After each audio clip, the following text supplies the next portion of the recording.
let's level up a bit. I'm going to do strength again, and then we're going to leave the rest to do weapon upgrades.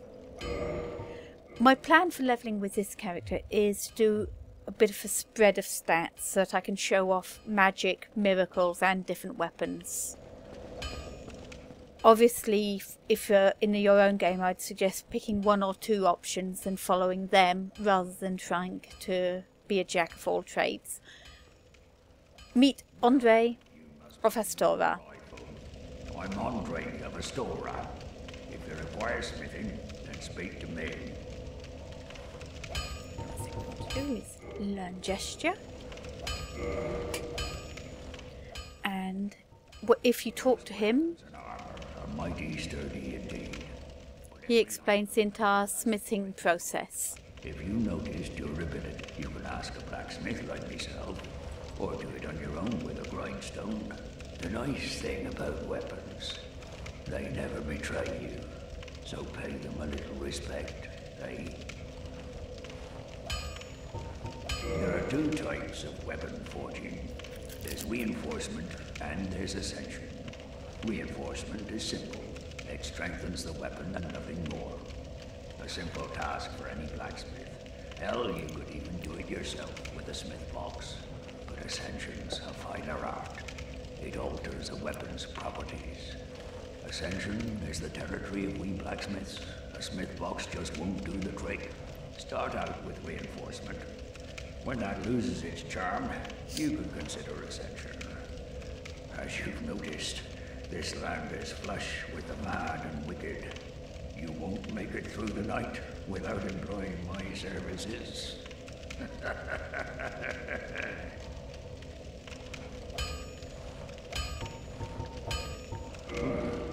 You can forge armor just like you do weapons. Forging armor is even easier than forging weapons. Whether you forge weapons or armor first, well, that's up to you. But nobody wants to see you go hollow.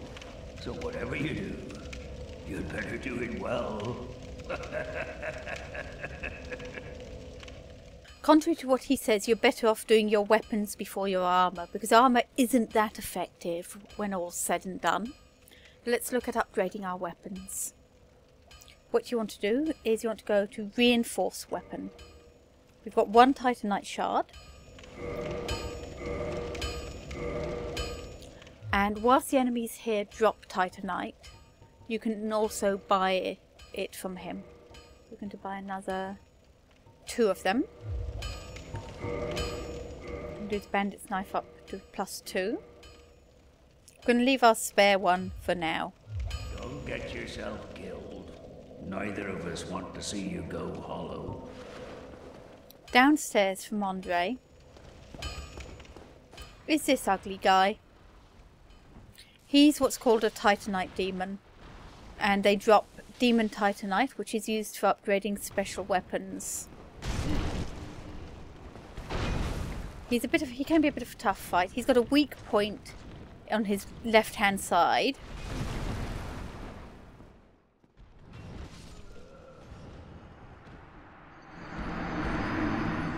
He's only worth a measly 1,000 souls, and the item he drops can't be used by us for a long time. So again, we're going to leave him for now.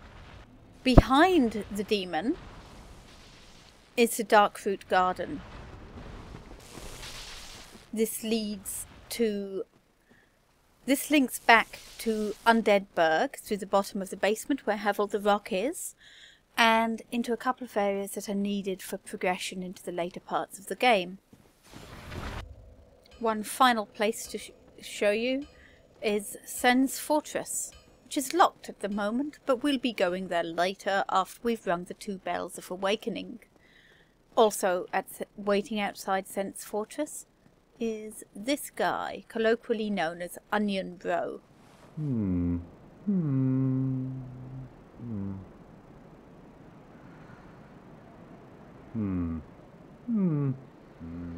Oh, forgive me.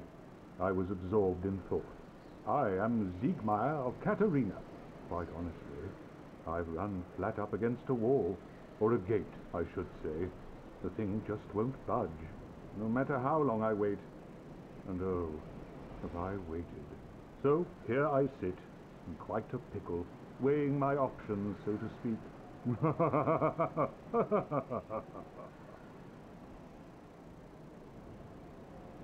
Still closed. Still closed. Once you get the gate open, he progresses on to the next spot in his quest.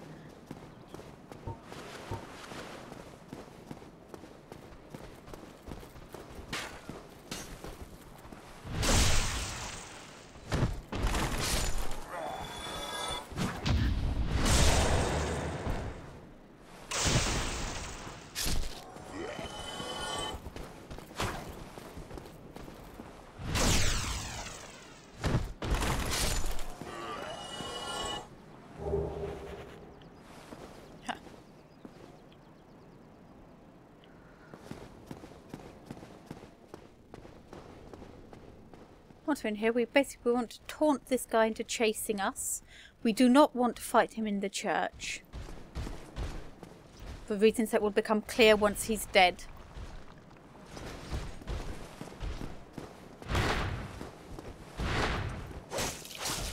He can't be backstabbed, though he can apparently be parried.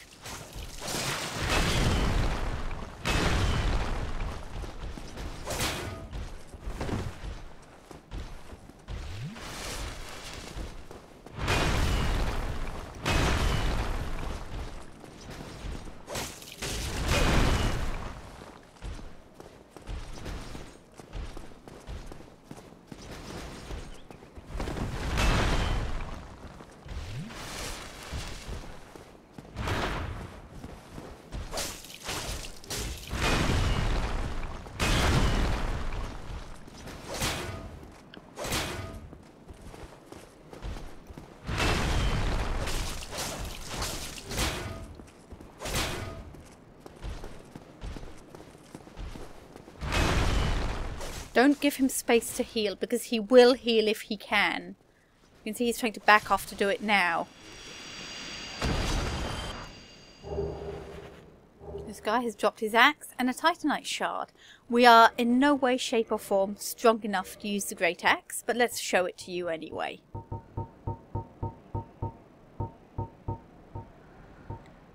See, it's big, it's heavy, and it requires a lot of strength.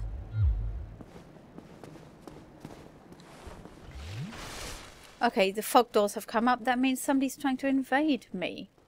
It's a bit of a pain. I hadn't intended to cover invasion right now. But anyway, what we have here is a firekeeper soul.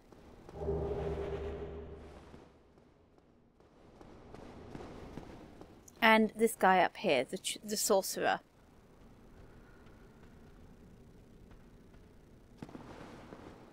It's going to see what happens with the invasion. If this invasion actually goes through, he's going to come in up near the boss door, which is somewhere behind the channeler. Right. We're going to fight him around here because it's easier to be easier for us to get our souls back. I don't expect to win this.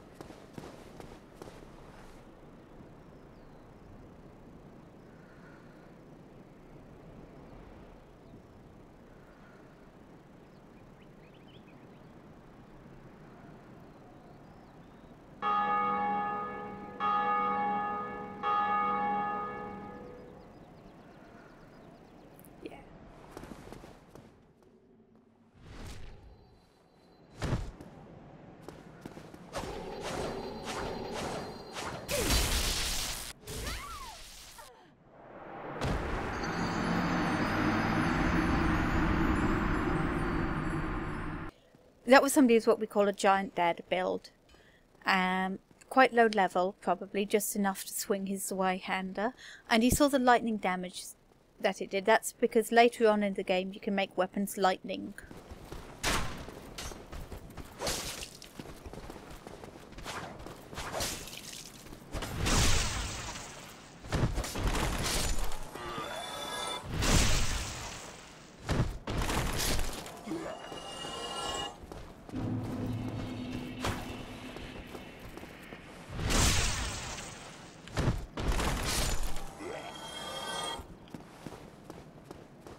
I'll be covering invasions and so on in depth in a little while. Okay, first thing we need to do now is come down here, drop down the lift.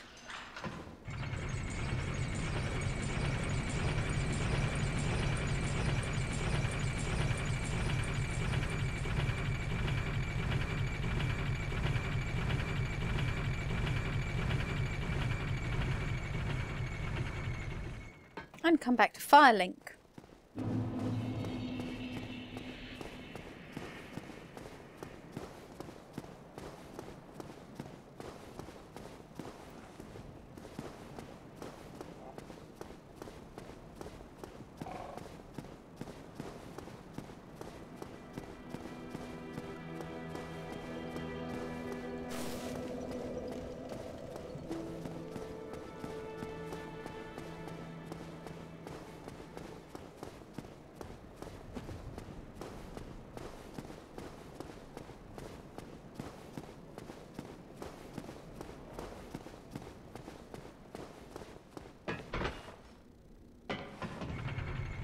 And as we head up here, you may be wondering, can we just step out here? And we can. If you follow the path round, you can roll onto the buttress and through this path return to the Undead Asylum, which we'll be doing in a bit.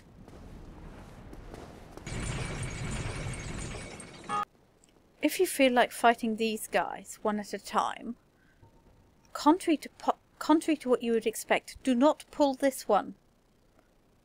Because when you do that, this one and the one hiding over there will also come to play. Instead, shoot this guy.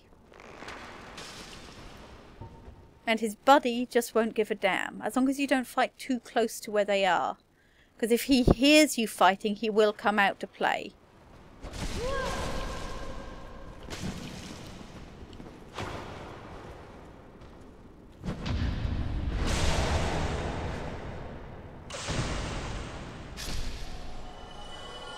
The way to continue to the boss is up these stairs, but you have the sorcerer to worry about.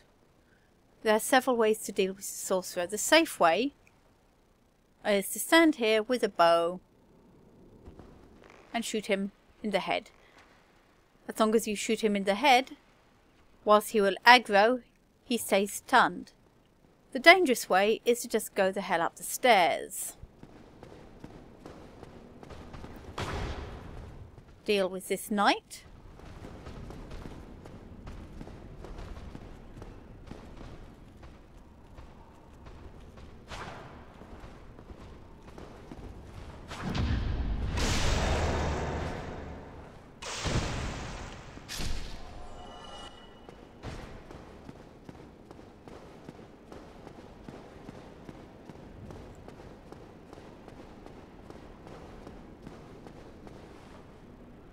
And before we go further, you can see the sorcerer there and hollows. That little dance he does has just buffed their damage output, something chronic. Now, this fight, you are far better off having a weapon that does pokey stuff.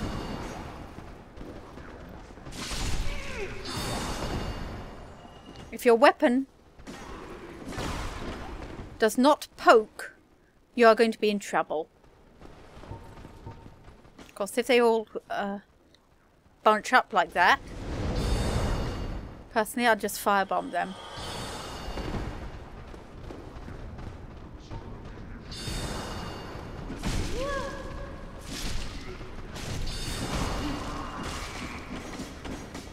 The thing with these guys, whilst individually they're not very dangerous, when they mob you, because of that flailing attack, they can easily break through your stamina.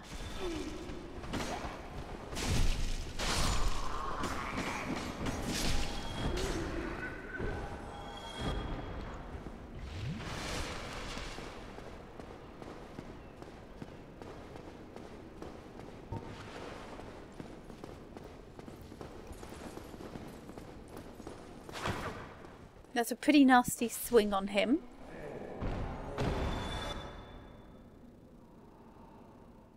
This guy can sometimes drop his trident, which lets you do the buffing dance.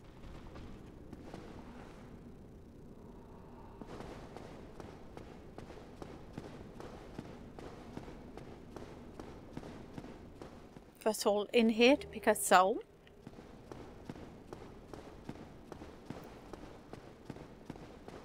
The boss gate is up here.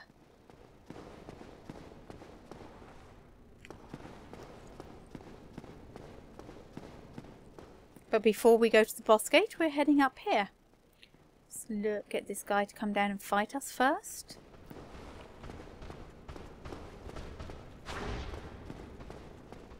I don't like fighting in narrow corridors.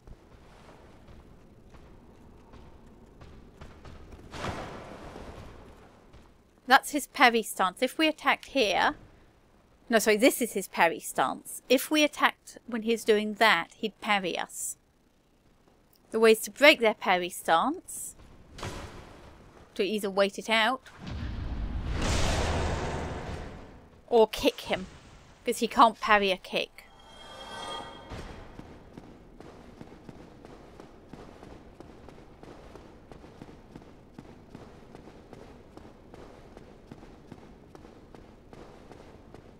Before we break down that rather suspiciously flimsy looking bit of wall, we're here, pick up a humanity.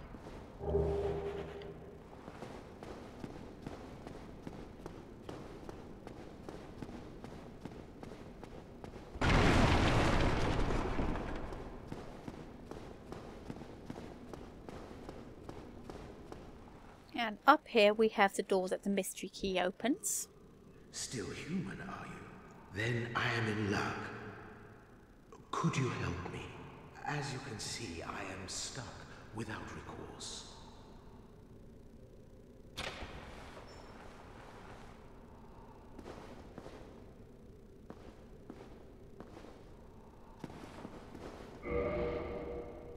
Thank you.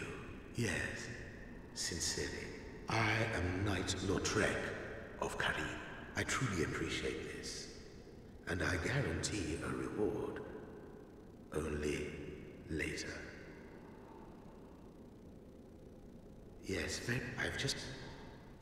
And this is the third of the NPCs that's pretty well known in the game. Knight Lautrec of Karim, who's got a story.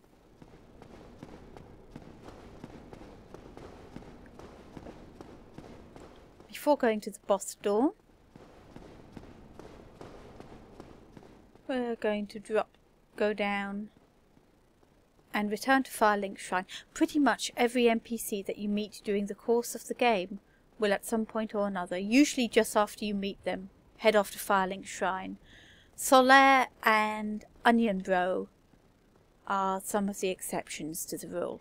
But generally, if you meet an NPC, especially if you rescue them, they will go to Firelink.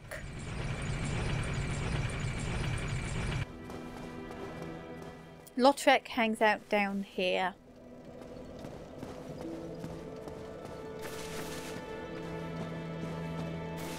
Ah, hello there.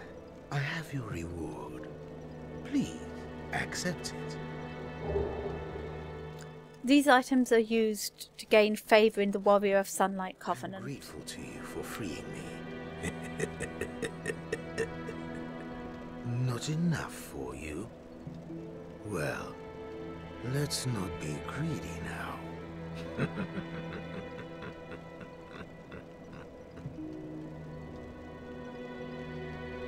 By the Lords, your face. Your humanity is really slipping, but there are methods.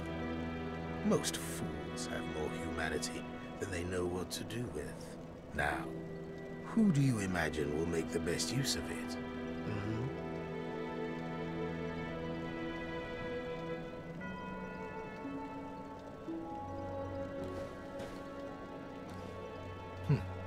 Our future.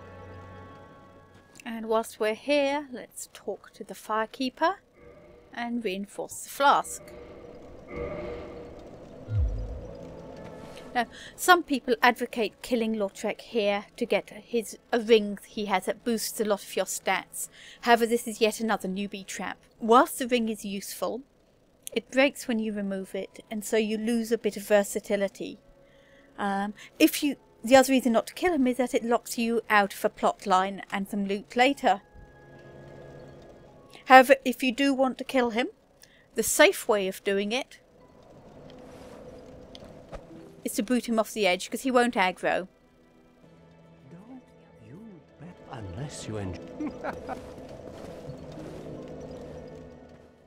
How did that? You know, the one always prattling on about Master Logan. He left for the Undead Burg, but never came back. Serves him right. If even old Big Hat, I hope he enjoys his new life as a hollow. I'm not up for... Always good to talk to everybody whenever you return to the shrine.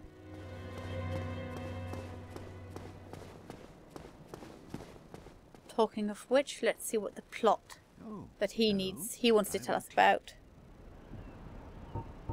An undead mission? Regrettably, but...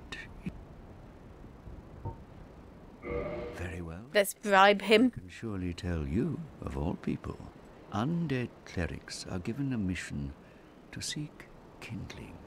Kindling is the art of feeding bonfires with humanity. Through kindling, we shall one day be granted magnificent powers. We're going to upgrade the knife again, and then I'm going to show you the boss.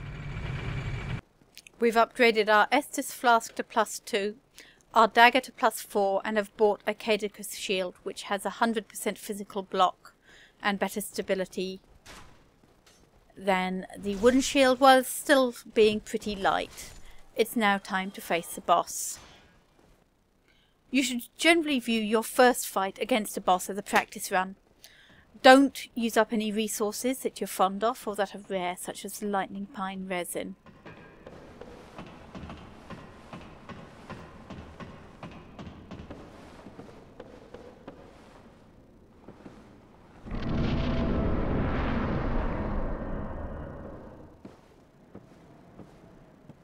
As with the fight against the Taurus demon, the arena starts out empty.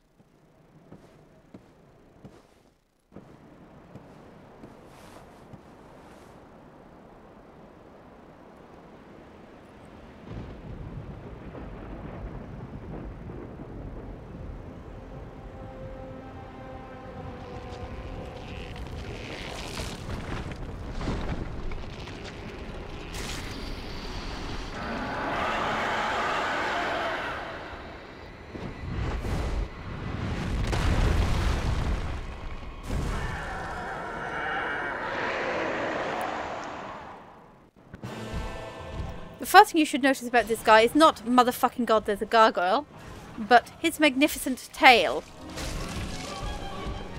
If you manage to cut it off him, you deprive him of a weapon and give yourself a weapon.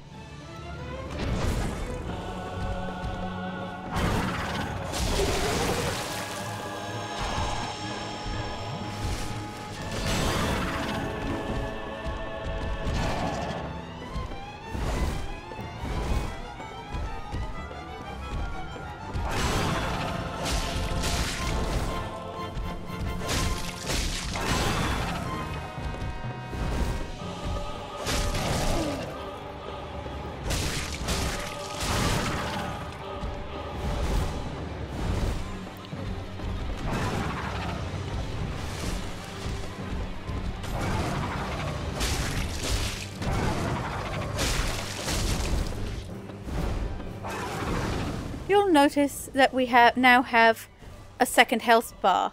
If you've played Demon's Souls, you're probably thinking man-eaters. And, well, you wouldn't be far wrong.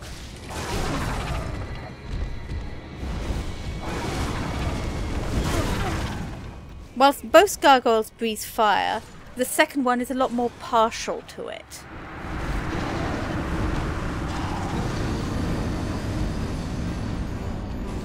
Once you've had a practice run or two against the boss, it's time to evaluate what resources you have available. In our case, we have a +4 bandit's knife.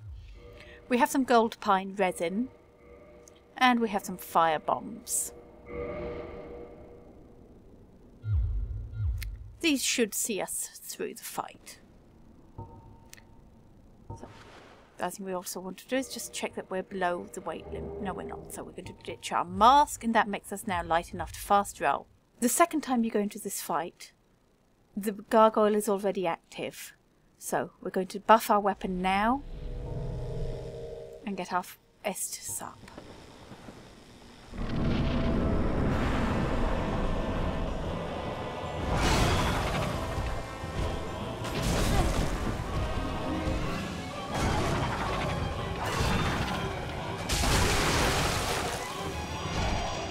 Whilst we've taken his tail off again, you'll notice that this time we don't get a second axe.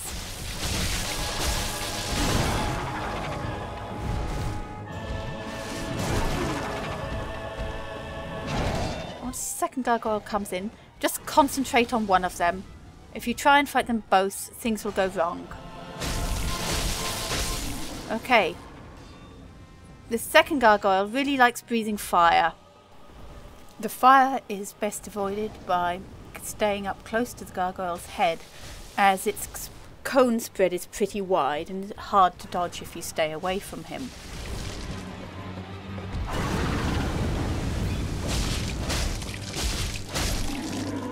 And there we are. Gargoyles down. 10,000 souls and a bunch of humanity. Then we go up here into this little bell tower and begin one of the longest ladder climbs in the game. There are taller ladders, but mostly you're going down them rather than up, so you don't notice as much.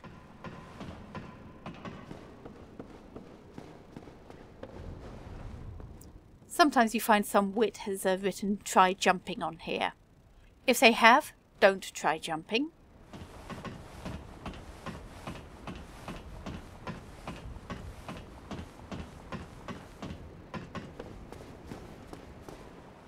And now we ring the first bell of awakening.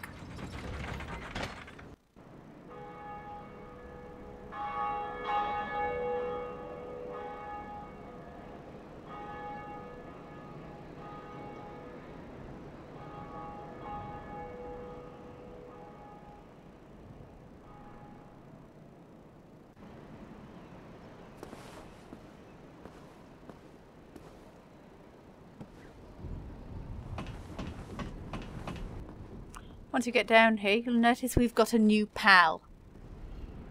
Greetings. I am Oswald of Kareem, the Palm. Thou art a friend. For thee, a warm welcome. Cometh thou to confess, or to accuse? For indeed all sin is my domain.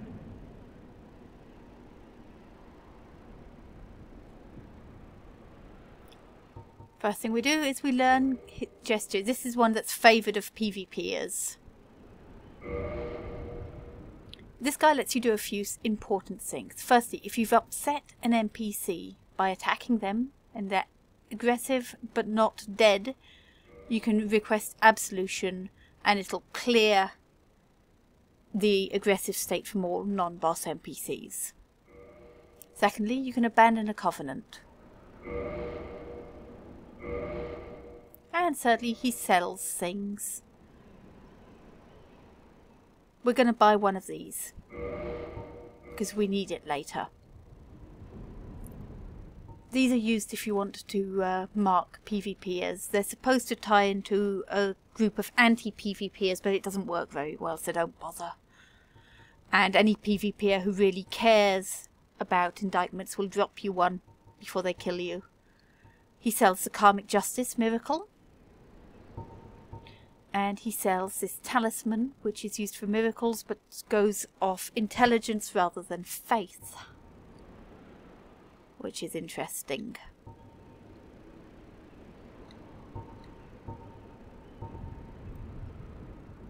And he sells a couple of semi-useful rings that increase your resistance to various status effects. But for now, we're going to leave him alone. Welcome anytime. It is only human to commit a sin.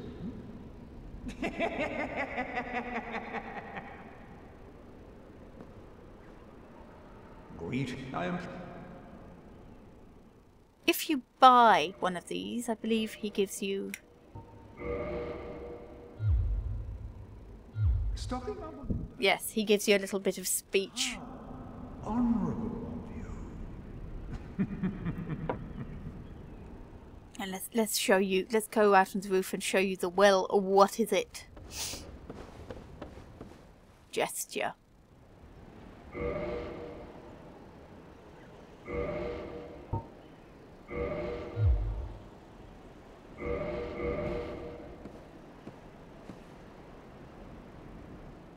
Though personally, when I'm PvPing, I'm more enamoured of point down. Let's say you've tried to fight the gargoyles a few times and haven't got anywhere. Now's a good time to talk about Dark Souls' multiplayer aspects. These all involve helping or hindering your fellow players. The first and most obvious one you'll notice are the orange sign soapstones. These can be left with the orange guidance soapstone. Sometimes you'll see ones that say things like, try jumping. It's generally, as I've said before, a bad idea to do this. To leave your own message, you equip your signs, your soapstone, and go to use it. Write a message. Try. Actions. Jumping. There we go. The second are bloodstains. What bloodstains do is show you how their owner died. For instance, this guy, we can see them getting pounded to the floor. What this tells us is they were fighting the Heavy Knight. If you didn't know there was a Heavy Knight there, you'd know there's at least something that has a large amount of knockdown damage. So in that way, bloodstains are useful.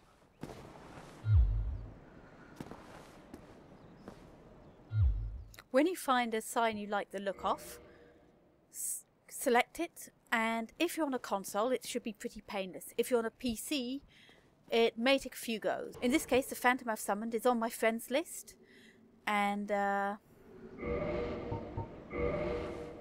we've both installed the networking fix, so the process will be fairly painless.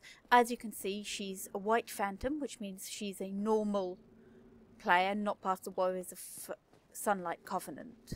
When you have a Phantom, you heal them by drinking your own Estus flasks. As you can see, that topped up both my Estus and my health and hers. Phantoms themselves cannot heal unless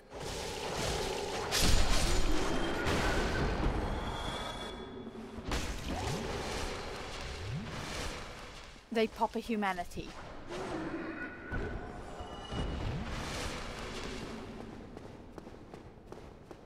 Many bosses also have NPC phantoms available to help you. Once again, you can only see their signs when they're human, and not all bosses have them. In this case, we have Knight Lautrec over there, if you released him from his cell. Knight Lautrec.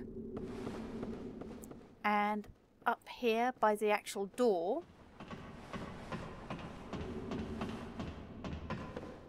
we have Knight Solaire.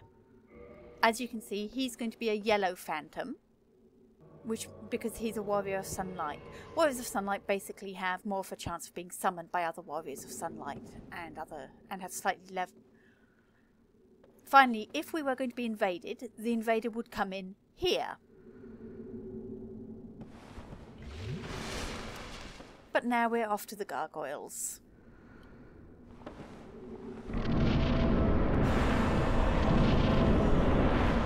This time, your job is to stay alive and let your summons do the work for you. Because if you die, they get no reward. Also, the boss's hit points are increased by each summon you have. So if they die, the job becomes harder for you.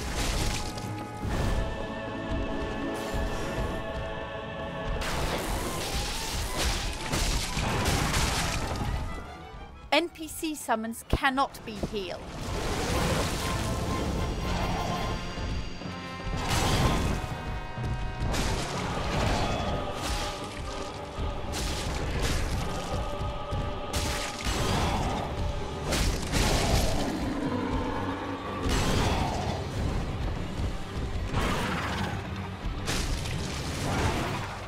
If you're not very good, stay back, let your summons deal with it, and keep their health topped up.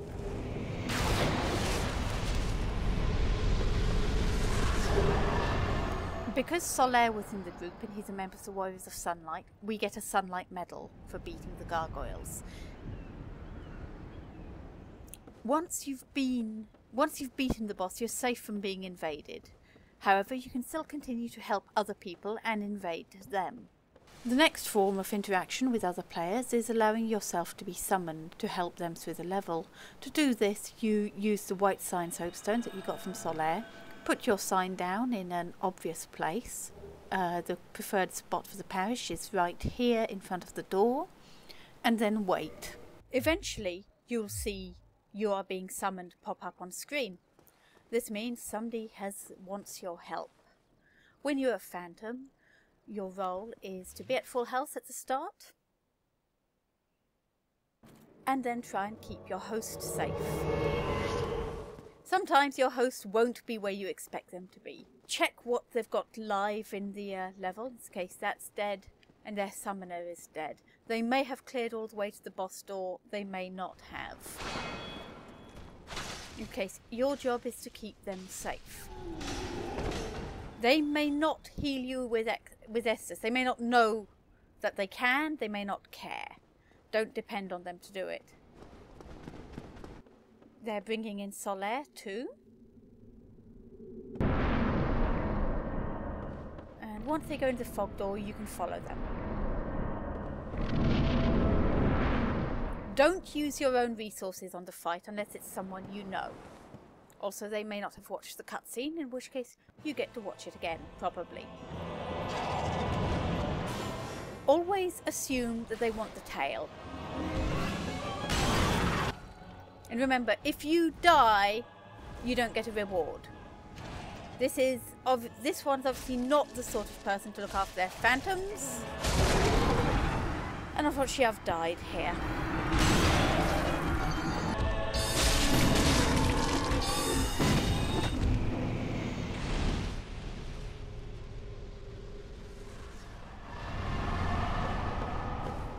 Once you've defeated the enemy, you get half the souls you'd have got, and a humanity. You've seen how you can help and be helped by other players. Now it's time to talk a bit about PvP. Now what we're doing here is we're actively summoning a red phantom. It's a bit like an invasion, except you know where they're coming in, when they're coming in.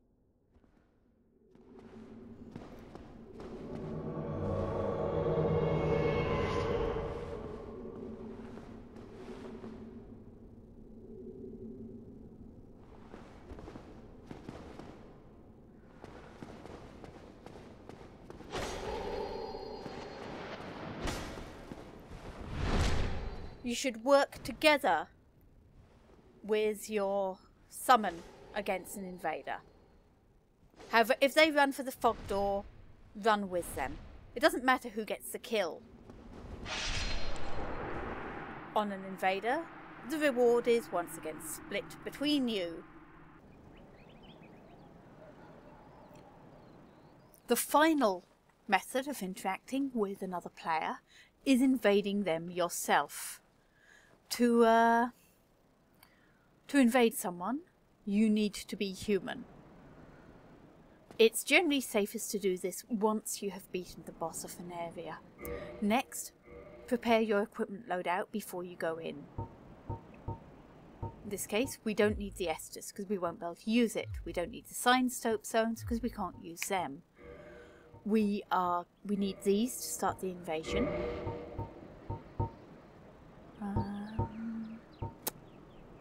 Let's pick the Let's pick the black fire bombs because I'm not going to use them myself really for a while. And we're not. If you're being a pro invader, a proper dark race, you'd have a lot more humanity, so you could spend it to heal. But we don't, so we won't bother. Again, you might have a lot more resin to put on your weapons, but we don't have that, so we won't be using any of that in it. What we will have is Lloyd's talismans. The next thing we want to do is make sure we're doing a fast roll. So we're going to keep the bandit's knife because of the bleed damage.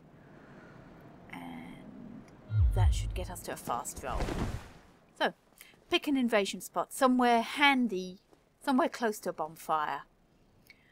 In the Undead Parish, it's funner to invade from the lower half, the Sunlight Shrine, because you have a much more varied playing field. But for the interests of the video, we're just going to do it from here. These orbs are only used up when you actually successfully invade, so you might as well spam them. And here we go. Once this has started, you're probably going to get in. Set your Lloyd's talismans up as your next item. And now it's time to play detective work. They haven't come this way because these zombies are still alive. You want to try and avoid doing yourself environmental damage. And when you're a red phantom, enemies don't aggro. You can sort of push through them or more effectively roll through them. And he's going to die. Between the combined enemies and my attacks, poor what's-his-name had no chance. As you see, we've got some humanity, we got some souls. One thing that tends to give you an advantage when you're invading is that unless the person is a veteran player or actively fishing for invaders, they're quite likely to panic when you invade, and people don't think too well when they're panicked. The channeler is gone. They're probably waiting outside for... Oh no, here they are.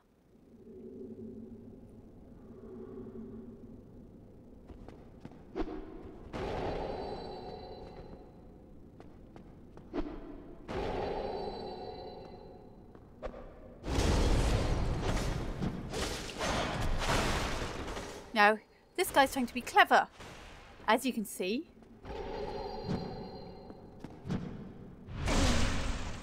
he tried to firebomb us. Clever boy. Now we've hit him with the Lloyd's talisman. He's probably going to try and heal in a moment.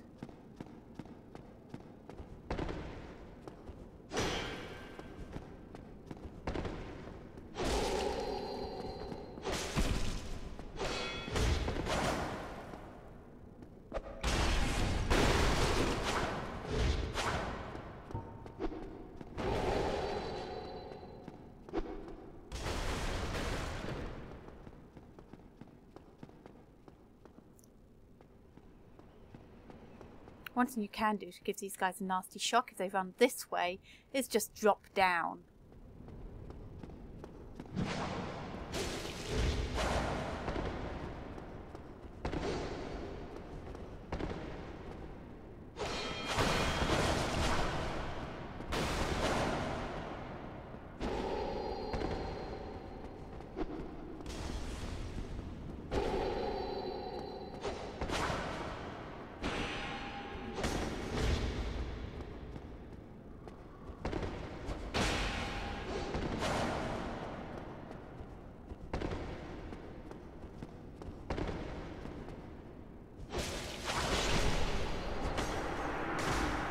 Now that was a fair fight.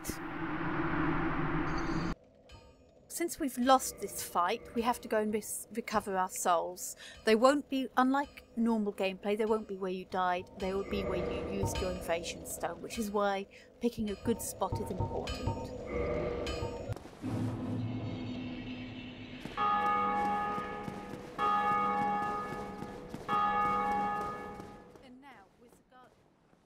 And now with the gargoyles beaten and the bell rung, we're going to upgrade our weapons and then continue on with the main path of the game, which is down into the lower Undead Burg.